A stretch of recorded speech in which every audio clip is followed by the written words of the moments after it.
उसकी पत्नी का नाम था ललिता और उसका नाम था ललित।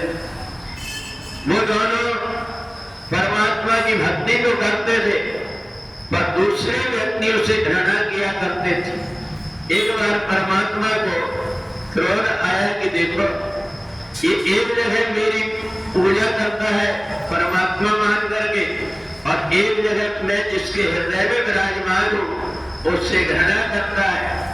तो उस समय पर एक महात्मा जी ने देखा, उसके आचरण देख करके श्राप दे दिया कि तू मनुष्य लायक नहीं है, इसलिए मैं तेरे को श्राप देता हूं, तू पिशाच योनि को प्राप्त कर ले। और उसी समय वो पिशाच योनि को प्राप्त कर लिया। पत्नी को जब पता लगा तो बड़ी दुखी हुई। पत्नी ने कई बार सोचा, मैंने समझाया अपने पति को कि ईश्वर सर्वभूतानां हृदय से अर्जुन तिष्ठति, हर जीवात्मा के हृदय में परमात्मा बैठा हुआ है, इसलिए किसी से भी घृणा नहीं करना चाहिए। परंतु इन्होंने मेरी बात को नहीं माना, श्राप के कारण प्रेत बन गए। अब तो वो पूछने लगी श्रृंगी ऋषि से कि आप ऐसा कोई उपाय बताइए जिससे उनकी पिशाच योनि छूट जाए।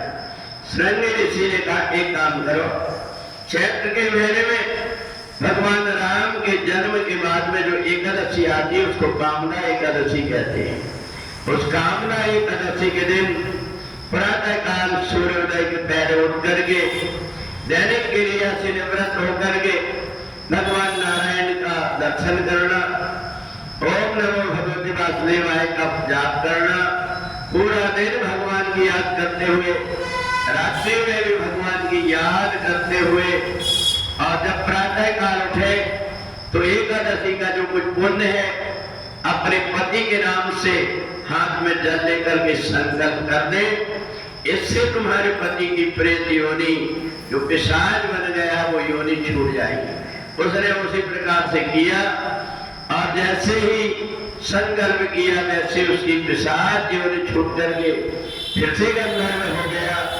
और उसने ये संकल्प कर लिया कि अब मैं परमात्मा के जो भक्त हैं उनसे घृणा न करके उनमें परमात्मा के दर्शन करके और ऐसे कर्म करूंगा जिससे सबके मन के अंदर प्रसन्नता हो, तब जाकर के उसकी पिशाच योनि का प्रायश्चित हो गया और फिर से उसको गंधर्व का रूप मिल गया।